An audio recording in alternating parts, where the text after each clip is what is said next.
Bonjour, Philippe Jean-Louis, spécialiste de l'immobilier à Paris et au Rayol Canadel. Alors là, je vous laisse deviner où je suis.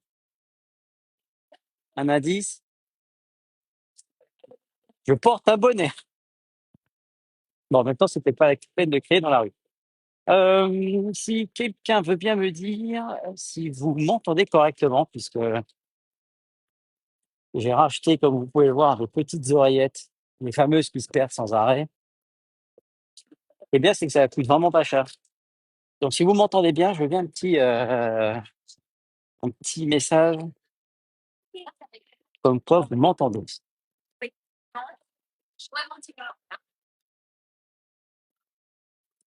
Bonjour. Bonjour Mohamed. Coucou Alpha. Alors, est-ce que parmi les... Alors, je n'ai pas mes lunettes, et blanc sur blanc, c'est vrai qu'on voit pas grand-chose.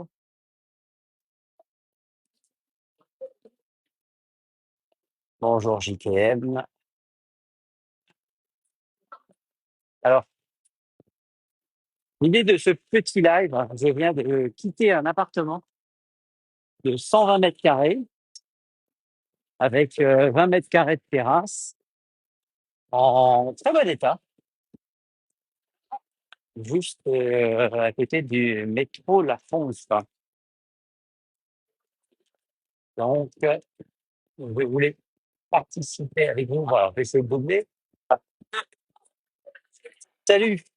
Alors, ça, c'est DZ Max 93. Salut. Est-ce que tu m'entends, DZ Max?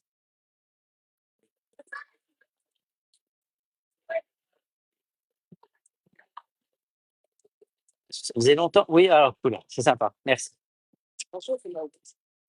Donc ce matin, j'ai organisé le passage d'un diagnostiqueur, le docteur Diagvision. Je vous invite à vous abonner à lui si c'est tout à fait d'actualité puisqu'il a pas mal de missions à refaire puisque tous les diagnostics d'avant 2021 sont à refaire au niveau notamment des diagnostics de performance énergétique. Et donc, il est allé ce matin dans un 2 pièces que je vais avoir à la vente.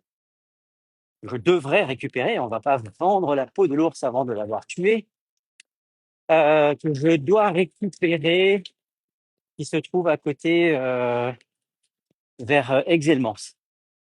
J'ai plus le nom de la rue en tête. À 32 mètres carrés, bon état, et qui a été refait il y a quelques années. Un beau petit 2 pièces d'ailleurs. Bonjour, alors sans mes lunettes, Kyo, Q 68. C'est pas qu'il fait froid, c'est que je suis congelé. Normalement, avant la fin de la vidéo, je pense que mon nez sera tombé. Et donc j'ai pas pu y aller puisque j'avais un autre rendez-vous de prévu. Et à 14h30, je suis allé visiter un appartement que je récupère, que je peux commercialiser à partir d'aujourd'hui. Donc si ça vous intéresse, n'hésitez pas. Vous avez la primeur de l'information, parce que c'est un appartement qui n'est pas du tout sur le marché. Et celui-ci, dans un immeuble des années 70, euh, troisième étage, balcon, 3 chambres, un bel appartement aussi. Donc 120 mètres carrés, 20 mètres carrés de balcon. Voilà. Alors, paraît que ça devient difficile comme métier. Alors ça n'a jamais été un métier facile. Si je dis pas de bêtises, on a perdu environ 10 à 15 de volume de transactions en 2024 par rapport à 2023. Donc il est bien évident que ça fait, un gâteau, plus petit, avec de plus en plus d'acteurs sur le marché puisque, vous avez des réseaux qui, tablent sur la masse, sur les volumes de conseillers immobiliers. Donc, plus vous mettez de gens, sur un marché, plus de professionnels de l'immobilier avec un nombre de transactions qui baisse, bah, par voie de conséquence, les parts de gâteau sont plus petites. Donc, c'est un métier qui a qui pour moi, ça fait 27 ans que je fais ce métier, sous différents, statuts. J'ai été, agent commercial, j'ai été, en avance sur salaire, j'ai été gérant, j'ai été directeur d'agence, j'ai été propriétaire d'agence. J'ai fait un bref passage, chez dans un réseau de mandataires et j'ai pu voir, c'est très intéressant de voir, l'arrière-boutique. J'en ai fait 2, un où je suis resté 1 mois et demi, je crois, et et l'autre, je suis resté plus longtemps par fainéantise et j'ai finalement repris ma carte de transaction qui me permet de dire ce que je pense, sans avoir de compte à rendre à des gens que je ne connais pas et dont je ne cautionne absolument rien. Voilà, donc ça, c'est mon quotidien. Donc le matin, organiser le passage du docteur Diagvision, je range ma main gelée dans ma poche, c'est celle-là, et je vais changer demain, je pense que toutes les 5 ou 10 minutes. Et donc, mise en place de diagnostic et dans l'après-midi, prise de vue. Alors je vais regarder si les photos sont, assez intéressantes. Normalement avec, allez, on va faire un petit peu de pub. Avec un iPhone, 15 Pro Max, on a une belle optique et il y a une belle lumière dans cet appartement. Et pour faire de belles photos, de belles images, eh bien, il faut de la lumière, ce qui n'est pas forcément la c'est pas ce qui se passe en ce moment à Paris. On manque un peu de lumière. Alors, et pour ceux qui ne me connaissent pas, bah, je suis agent immobilier à Paris et au Rayol Canadel, donc n'hésitez pas. Alors, qu'est-ce que c'est que ça? Heu, mais c'est rentable ou pas?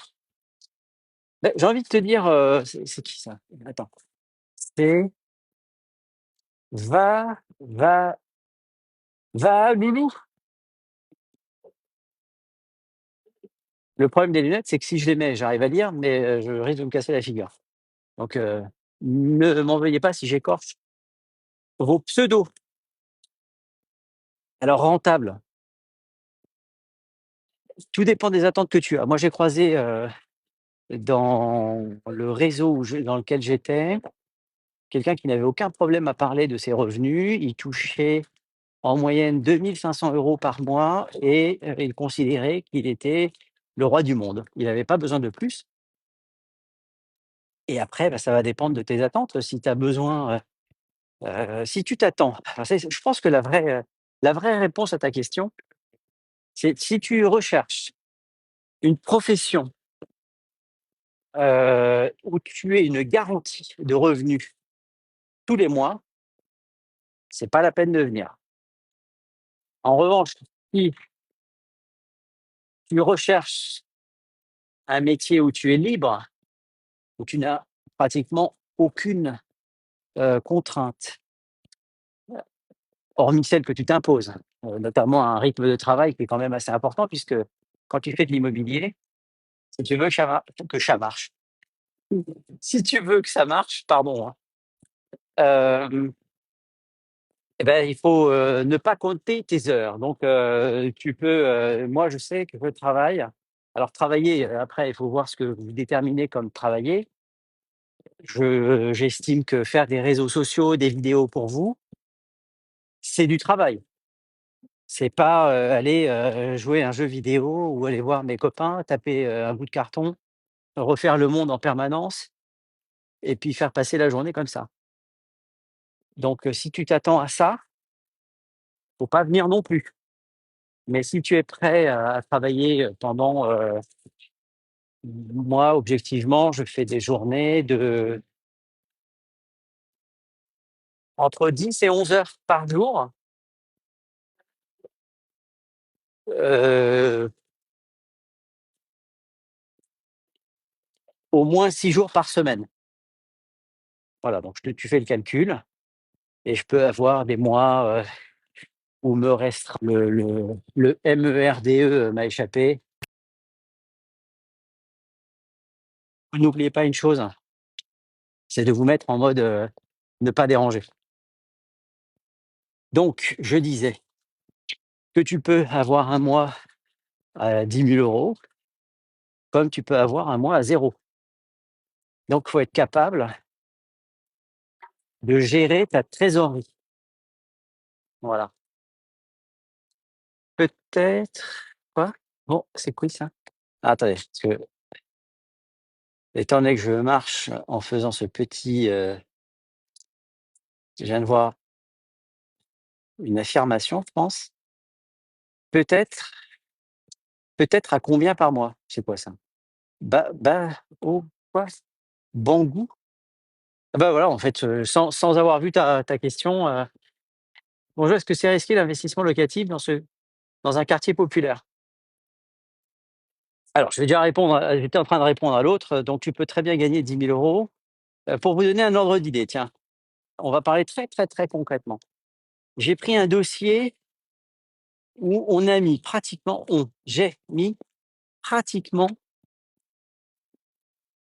je crois 10 mois, 8 mois à sortir, un appartement. Au final, si je n'avais fait que cet appartement-là, je n'avais vendu que cet appartement-là, j'aurais touché sur les 8 mois environ 200 euros de revenus par mois. Donc je vous laisse, faire le calcul et le ratio, si j'avais fait qu'une seule vente. Donc la clé dans ce métier, c'est d'avoir plusieurs dossiers en permanence, sur le feu. Il faut avoir plusieurs casseroles. J'entends parfois des collègues, des gens qui se disent: «Ah super, je viens de faire une vente, j'ai rien d'autre derrière». Mais les toits se touchent aussi, mais les mois se touchent. Donc vous imaginez bien, je vais laisser passer, la dame parce que sinon on a l'impression qu'on est en couple. C'est amusant, les gens le trottoir fait 4 mètres de large, il faut qu'on passe à 10 centimètres. Bon, ça n'a aucune importance. Ça tient chaud en même temps.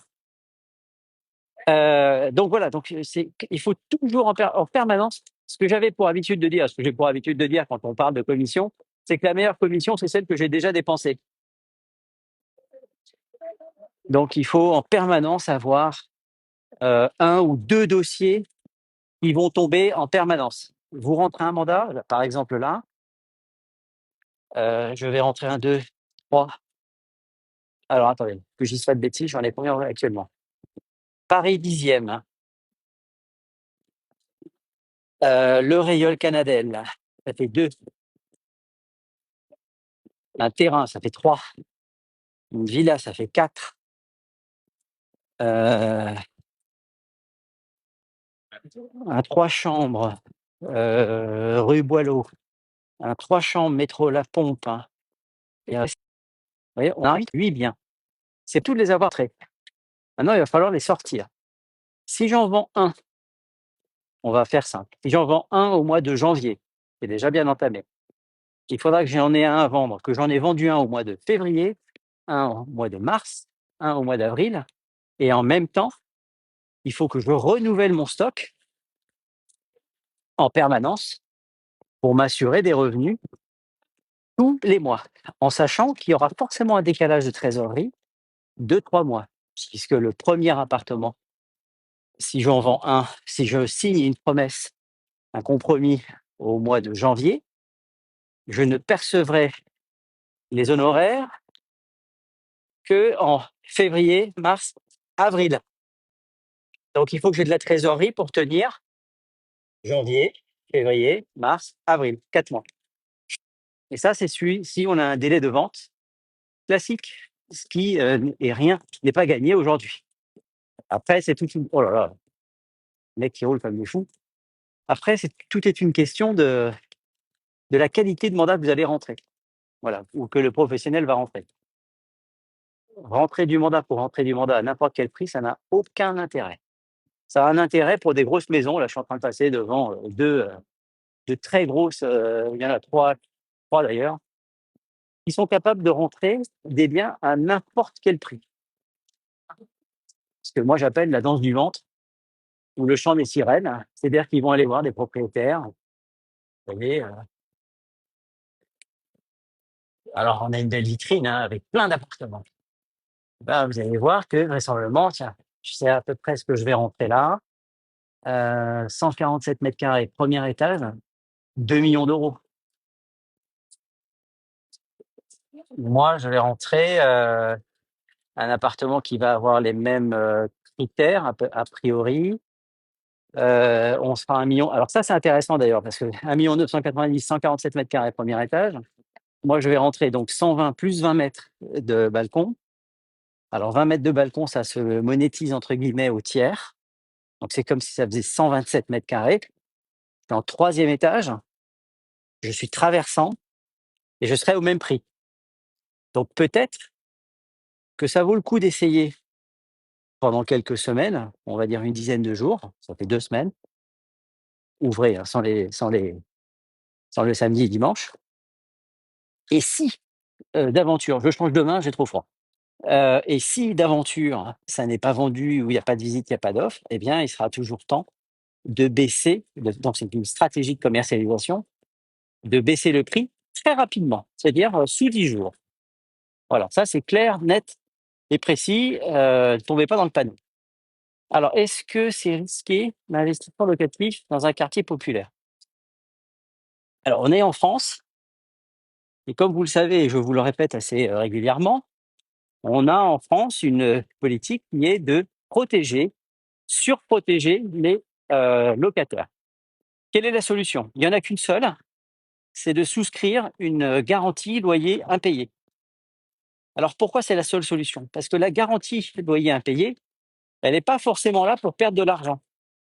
Donc quand vous allez avoir un locataire qui va vouloir, rentrer, signer un bail chez vous, avec vous, que ce soit du meublé, que ce soit du vide, peu importe, le dossier doit être validé par l'assureur et l'assureur, il n'est pas là pour perdre de l'argent. Donc si jamais il y a le moindre risque, c'est à 1 € près, il n'assurera pas, donc il refusera le dossier. Après c'est vous qui décidez de prendre le risque et à ce moment-là, vous ne serez pas couvert par la garantie loyer impayé.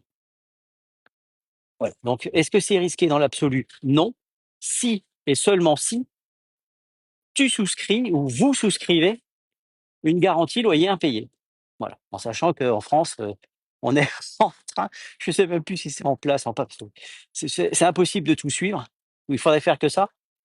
La garantie loyer universelle. Quelle bonne idée, la garantie loyer universelle.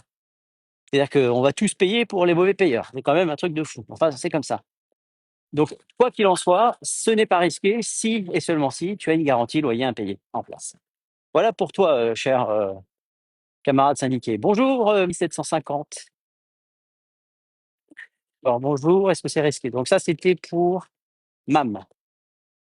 Donc ça, c'est fait. Bonjour, le marché actuel est bien pour vendre. Alors, est-ce qu'il est bien pour vendre? Il y a pas de ça semble un peu particulier, mais il y a pas de mauvais moment pour vendre. Tout dépend. Si tu as acheté il y a, je dis n'importe quoi. Si tu as acheté il y a 1 mois, dans une zone où depuis 1 mois, il y a une baisse de 10 à 15, bah, ce ne sera pas forcément le meilleur moment de vendre. Il ne faut pas être sorti de Saint-Cyr pour comprendre ça. En revanche, si c'est ta résidence principale que tu as achetée, je dirais, il y a 15 ans, eh bien, 15 ans après, véritablement, on est toujours dans une dynamique positive. C'est-à-dire qu'en moyenne, lorsque vous achetez et que vous revendez dans les 10 ans ou 10 ans après, vous êtes toujours gagnant. Ça veut dire que c'est le bon moment de vendre. En plus, on va avoir, pardon, normalement plus de candidats à l'acquisition puisque les taux ont baissé, sont passés de 4, grosso modo, il y a 1 an, à 3. J'arrondis exprès, hein. M'en veuillez pas, je pense qu'on est plutôt à 3,10, 3,15 en janvier. On est en janvier 2025. Si dans 10 ans, les taux sont à 15%, ce sera une vidéo historique. Mais donc, c'est le bon moment de vendre si tu as un projet de vente. Il n'y a pas de loi absolue. On est en janvier 2025, c'est le moment de vendre. Ça dépend de ton projet. Et si ton projet, c'est de racheter derrière, eh bien, je vais te donner un conseil, qui est un conseil de bon père de famille. Et ce conseil de bon père de famille, il est simple, c'est d'avoir vendu avant d'acheter. Voilà.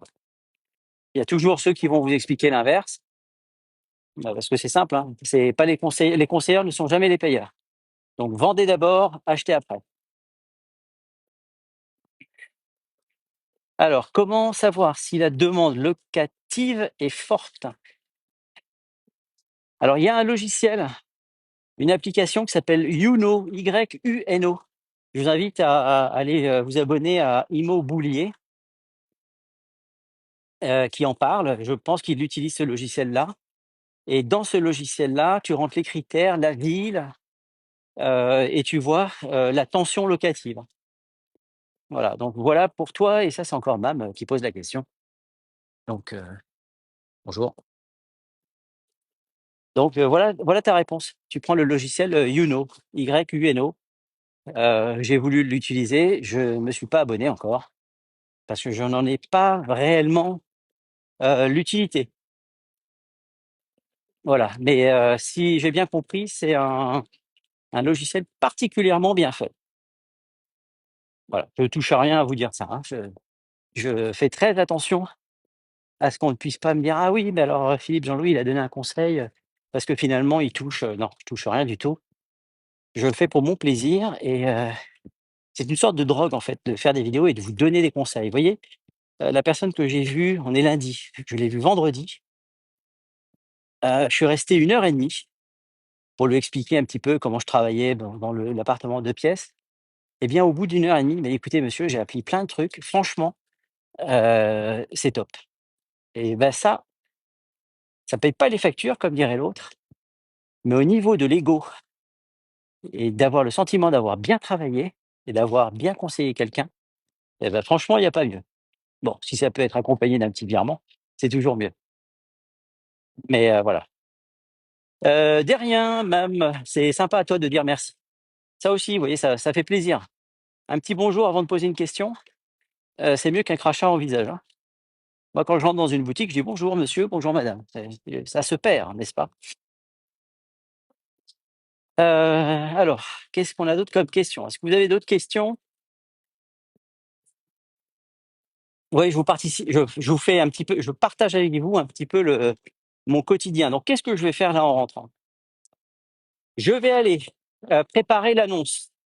Donc j'ai mes photos, il faut que je fasse un montage, parce que je fais des vidéos, j'aime bien les vidéos.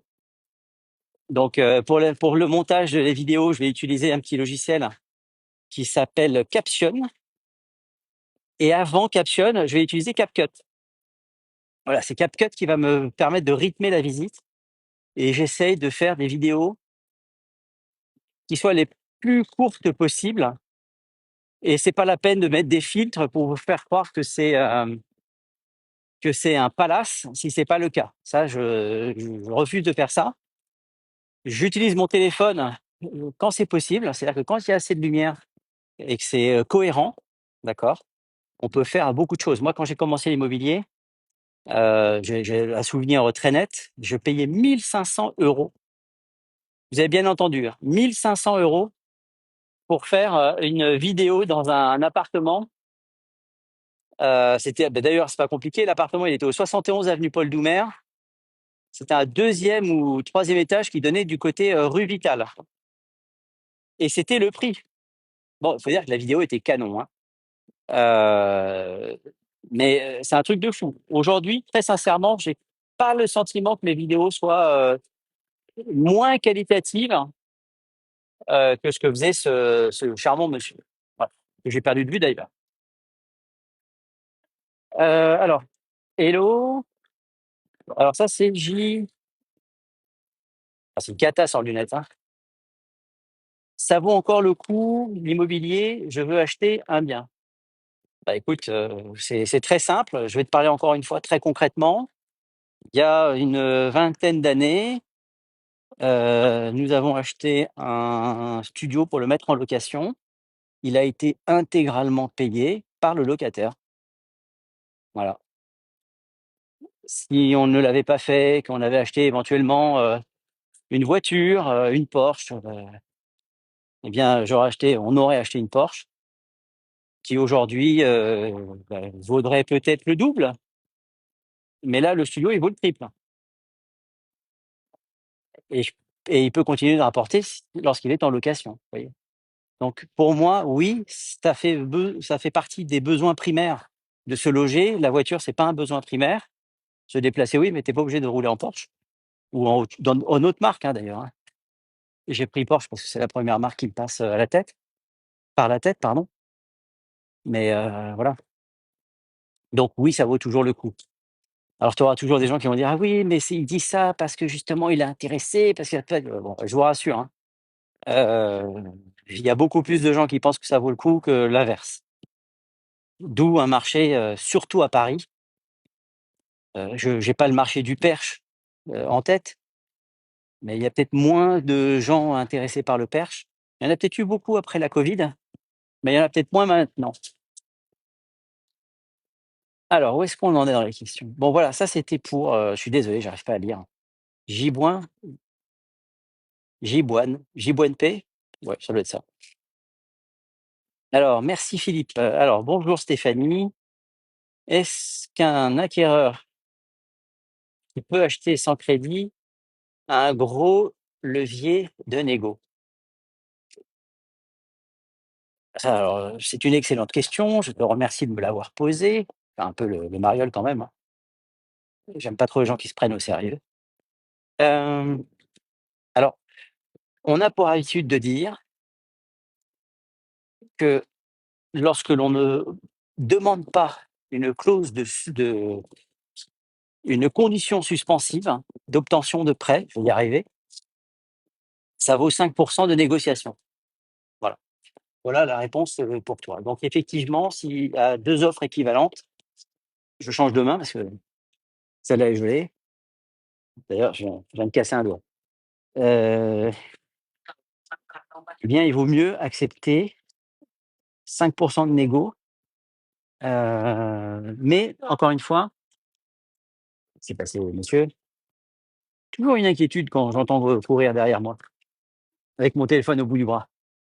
Hem, mais c'est pas ça ta question. Ta question, c'est: «Est-ce que tu as un levier important?» Oui, et puis par conséquent, le conseil que je donne à un vendeur, si vous avez quelqu'un qui vous dit: «Je n'ai pas de conditions suspensives d'obtention de prêt», eh bien, entre 2 offres équivalentes, bon, évidemment, vous allez prendre là où il y a pas de crédit, mais ça peut valoir s'il négocie 5 il vaut mieux négocier 5 et être «sûr» entre guillemets.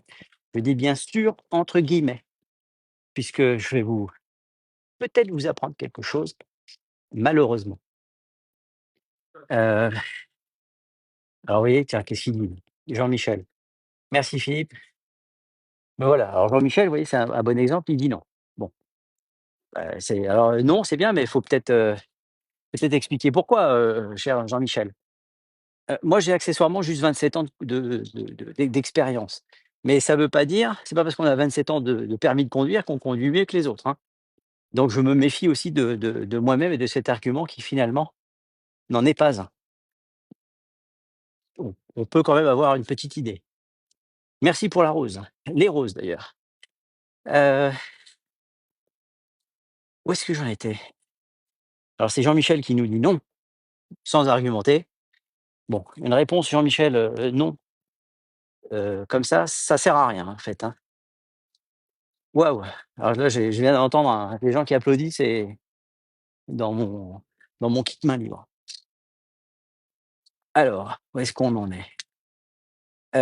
Oui, donc si vous voulez répondre, l'idée des lives, c'est pas forcément de voir, ma trombine, heu, c'est surtout de partager. Bon, je suis presque arrivé, donc je vais me poser. Ça, c'est pas très élégant, je vous demande pardon. C'est d'argumenter un petit peu, vous voyez? Donc c'est ça qui est important et de partager vos connaissances. Si vous n'êtes pas d'accord, vous avez tout à fait le droit de ne pas être d'accord. Je ne détiens pas la vérité absolue, mais il s'agirait peut-être pour que ce soit, intéressant pour tout le monde d'argumenter. Un non un petit peu sec, ça sert à rien. Donc voilà, donc je vous disais que je vais donc rentrer, que je vais modifier, heu pas modifier, faire un montage avec mes vidéos avec le logiciel CapCut, très bon logiciel d'ailleurs et après pour mettre des sous-titres, voire des petits effets, avec une musique de fond, j'utilise le logiciel Caption. Voilà. Je fais partie de ceux qui partagent, leur, leur petit logiciel parce que ça ne me coûte rien de vous aider si, vous êtes dans le même cas, que moi. C'est-à-dire, vouloir faire des vidéos. Si vous deviez mettre alors ça c'est une vraie question, pour moi, si vous deviez mettre de 0 à 10, une note sur la qualité de l'audio. Non, mais je finis un live et puis après je rentre. Si vous me voyez par terre, je compte sur vous pour une je compte sur vous pour une couverture. Donc de 0 à 10, je veux bien, de rien, Stéphane, je veux bien une note, du son de ces petits, de ces petites oreillettes. Est-ce que c'est aussi bien que mon casque pilaire que j'ai perdu? Évidemment, j'en perds un par an, enfin un ou 2 par an, puis je les retrouve. Donc si quelqu'un veut bien me dire si de 0 à 10, la note que vous mettriez 5 sur 5. Ah bah génial! Ah bah top, top, j'ai pas besoin de plus. Merci, merci Fafa Mimi 52 S. Merci, ça marche très bien. Ah bah c'est top, merci. Ah bah 10, OK. J'avais un petit peu peur puisque c'est enfin voilà. Bon écoutez, tant mieux et puis je dois dire qu'avec le filaire, ça vient très souvent se mettre là-dedans, donc pour ceux qui veulent faire des vidéos, pensez à ça. Et pourquoi il faut y penser? Parce que votre micro, il arrive là et c'est tout près de cette petite des fermetures éclair qui sont là. Voilà, bon bref, ceux qui s'intéressent, c'était pour vous, c'est gratuit, c'est pour moi. Est-ce qu'il y a une dernière question qui concerne l'immobilier à laquelle je puisse répondre? Puisqu'évidemment, je ne voudrais pas passer pour un idiot et ne pas être capable de répondre. Alors oui, ce qui est amusant, c'est qu'on croise des voisins maintenant, à qui je vais souhaiter d'ailleurs une bonne année de loin parce que je pense pas qu'ils veuillent aller sur les réseaux sociaux. Bonne année, cher voisin. Salut Lola! Il faut le faire.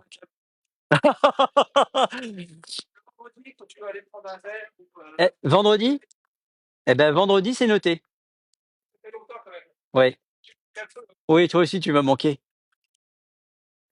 Mais le filaire, mieux pour la santé. Ah oui, c'est vrai. Oui, oui, oui, ça c'est vrai. C'est vrai, c'est vrai, c'est vrai. La taxe d'habitation, c'est pour quand, Philippe? Oh, bah, alors là, il faut pas rêver. À mon avis, c'est de demain matin, mais on n'est pas encore au courant. «Ah, on va vous faire un cadeau, on va vous enlever la taxe d'habitation». Ouais! En revanche, on va augmenter, la taxe, foncière. Oh! Puis maintenant qu'on a augmenté la taxe foncière, soyez prêts parce qu'on va remettre la taxe d'habitation. Ouais! Moi, je sors le drapeau blanc, hein. Alors, bien évidemment, je suis pas dans les petits papiers de ces gens qui nous gouvernent. J'ai pas dit ces malades, hein. J'ai dit ces gens. Ou j'ai dit ces gens ou ces malades, je sais plus. Enfin bon, c'est pareil. Mais je ne l'ai pas dit. Alors, petit rappel pour ceux qui ne le savent pas, les lives comme ça, j'utilise un autre logiciel, comment il s'appelle? Je vous le donnerai d'ailleurs si ça vous intéresse et je fais des extraits. C'est-à-dire que cette petite vidéo qui doit durer une demi heure, je pense que ça va faire une demi heure ou 40 minutes. Il m'arrive de faire des lives d'1 heure et demie, 2 heures.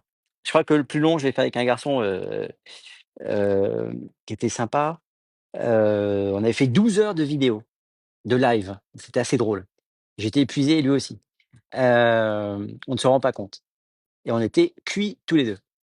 Et donc, mais 12 heures, c'est impossible à saucissonner. Je crois que le logiciel ne me permettait pas de le faire. Mais là, le logiciel que je vais utiliser, je vais faire des coupes, des extraits. C'est maximum 30 secondes, 30, 60, 90, 2 minutes, 3 minutes. Ce logiciel est génial. Alors bonjour, je vous suis je j bonjour Jean-Louis. Alors mon prénom c'est Philippe, mais je réponds quand même. Bonjour, Man, je suis sur le point de réaliser une vente. Quels éléments à vérifier chez le notaire? Alors tu es, sur le point de réaliser une vente ou une acquisition? Et puis il m'a dit 750, tu as accessoirement un peu raison, mais peut-être que tu te méfies de ton notaire ou intermédiaire. Mon acheteur passe par un crédit. J'ai cru que c'était ma voiture, mais j'étais en train de lire, merde, on m'a piqué ma caisse. Mon acheteur passe par un crédit. Mmh, donc alors ton acheteur, il est tu l'as eu en direct ou tu l'as eu par le biais d'une agence immobilière? Ou d'un ou d'un mandataire ou d'un agent immobilier sans agence? Moi, je suis agent immobilier sans agence. Il y a ple enfin, tout existe. Je veux pas polémiquer là-dessus. En direct, particulier à particulier pour ceux qui ne connaissent pas le l'acronyme PAP. Alors ce qu'il faut vérifier, heu, mais ça, c'est le notaire qui va le faire pour toi. Lorsqu'il va préparer la promesse, il va marquer un taux au-delà duquel un taux de crédit, au-delà duquel le l'acquéreur peut se désister. Aujourd'hui, je dis, j'ai pas le chiffre exact, on va dire que sur 20 ans, 25 ans, on est à 3 ou 3,20, d'accord? Quand ton notaire va rédiger, la promesse, pour, vous engager tous les 2, eh bien, il va dire: «Ben voilà, monsieur untel qui achète à Gman, heu, s'engage à acheter, avec un taux de crédit qui ne dépasserait pas», alors si aujourd'hui il est à 3,20, qui ne dépasserait pas 4,20.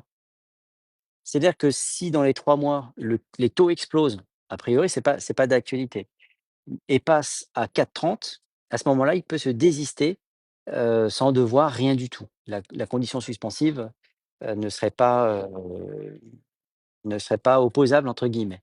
Voilà. Donc à vérifier, ça, mais ça c'est le notaire, c'est son boulot. Encore une fois, c'est, Mady 750 qui avait raison de te le dire, et toi de ton côté, bah, tu as pas grand chose à vérifier, parce que tu as pas il faut que tu fasses confiance au notaire. C'est tout l'intérêt de passer par un professionnel de l'immobilier, un vrai, parce que lui, en revanche, a la possibilité de vérifier des choses en aidant le notaire. Voilà, ce que toi, tu ne peux pas, faire. Heu, tu peux si, tu as quand même le droit, éventuellement, de faire de poser la question, dire: «Écoutez, est-ce que vous avez» ou si ça tiens, ce que tu peux faire, c'est: «Est-ce que vous avez fait une simulation de prêt?» Je ne sais pas quel est le montant et je ne veux pas le connaître, mais vous allez emprunter, 300 000, sur combien d'années? 10, 15, 20 ans, et tu peux éventuellement avoir quelqu'un qui ne réalise pas que 300 000 € empruntés, bah, c'est quand même beaucoup d'argent, et donc pour ça, tu as des simulateurs qui sont en ligne et qui sont gratuits. D'ailleurs, je t'invite à aller prendre les simulateurs en ligne du gouvernement, donc tu tapes, simulateur prêt immobilier, prêt immobilier, .gouv ou quelque chose comme ça. Et là, tu peux les tu on va pas te demander tes coordonnées pour s'appeler, après-demain pour dire: «Oui, alors vous avez un projet immobilier ou vous avez besoin d'un prêt», et que ton nom, tombe dans un fichier avec, 350, lascars qui vont t'appeler dès demain matin. Voilà, donc ça, c'est une chose, que tu peux, tout à fait, faire. Voilà. Après, bon, bah, vérifier, les choses, c'est le rôle du notaire de te protéger. Voilà, donc ce sera la dernière question. Maintenant, parce que j'ai l'océan qui est collé à la barre métallique sur laquelle je suis assis. Aujourd'hui, sur l'achat d'un bien, il y a un apport minimum exigé en pourcentage. Alors au niveau du prêt, alors oui, bah, alors ça, il y a toutes les écoles. En général, on dit entre 10 et 15 d'apport. Mais il y a toujours, alors là, il y a 40 personnes, donc on va peut-être avoir de la chance. Il y a peut-être pas quelqu'un qui va dire: «Non, non, c'est pas vrai, moi j'ai acheté avec zéro apport».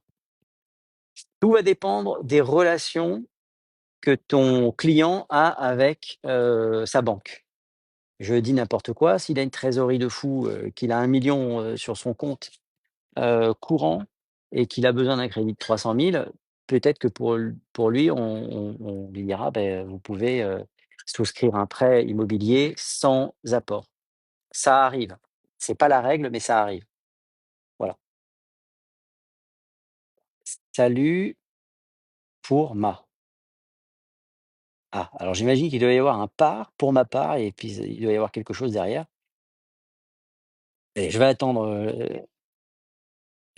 un petit peu que vous puissiez finir votre phrase. C'était qui? C'est Tonton Killer 36. Bon, je pense que Tonton Killer 36 s'est tiré une balle dans le pied tout seul, hein, et qu'il peut plus, finir sa phrase. Donc, je vais clôturer ce petit live comme ça. J'ai partagé avec vous mon quotidien, ma journée du lundi. Je pense que j'ai fait le tour, hein, et je vais vous souhaiter une excellente soirée. Je vous dis à bientôt. Si l'immobilier vous intéresse, eh bien n'hésitez pas à vous abonner, comme ça vous êtes au courant dès qu'il y a, une vidéo, qui en fait. J'essaie d'en faire beaucoup, tout simplement parce qu'il y a beaucoup de choses à dire et que j'aimerais tellement que ma profession n'ait pas une mauvaise presse, juste en vous donnant des conseils pour pas tomber dans les panneaux des plus mauvais puisque, moi j'estime qu'il y a à peu près 90 de gens qui ne sont pas sérieux dans mon métier. Voilà. Alors, à vous de choisir si vous me mettez dans les 10 restants ou dans les 90, dont je viens de parler. C'est pas mon problème, c'est le vôtre. Moi je suis tout à fait droit dans mes baskets. Voilà. Donc je vais vous souhaiter une excellente soirée. Je vous dis à bientôt pour ceux qui me suivent. En général, je publie, des extraits des vidéos. Enfin, c'est pas c'est d'ailleurs, c'est faux, c'est pas en général, c'est que je vais publier des extraits de cette vidéo. Voilà, je vous embrasse. Je vous souhaite une bonne année, on peut le dire jusqu'au 31 janvier et je vous dis à très vite et puis j'essaie de couper sans faire de bêtises.